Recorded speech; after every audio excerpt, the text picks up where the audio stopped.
মনের মানুষকে কাছে পেতে এবার আজব এক চিঠি পাওয়া গেছে পাগলা মসজিদের দানবাক্স খোলার পরেই। চিঠিতে ওই ব্যক্তি লিখেছেন, হে আল্লাহ, তুমি আমার অন্তরে যে নারীকে রেখেছ সে যদি আমার ভাগ্যে থাকে তাহলে তার সাথে যত দ্রুত সম্ভব আমার বিয়ের ব্যবস্থা করে দেন, আর যদি সে আমার ভাগ্যে না থাকে তাহলে তাকে ভুলে যাওয়ার তৌফিক দেন।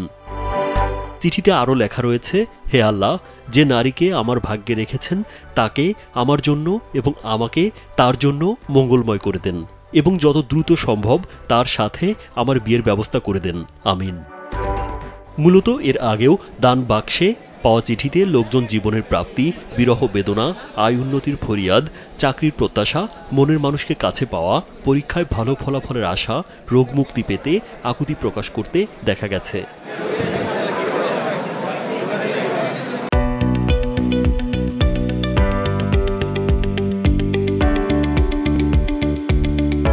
কিশোরগঞ্জ শহরের মধ্য দিয়ে প্রবাহিত নরসুন্দা নদীর তীরে হারুয়া এলাকায় অবস্থিত ঐতিহাসিক পাগলা মসজিদের এই দানবাক্সগুলো প্রায় 4 মাস 18 দিন পর খোলা হলো, যাতে পাওয়া গেছে 32 বস্তা টাকা। রাজীব বিশ্বাস, কালবেলা।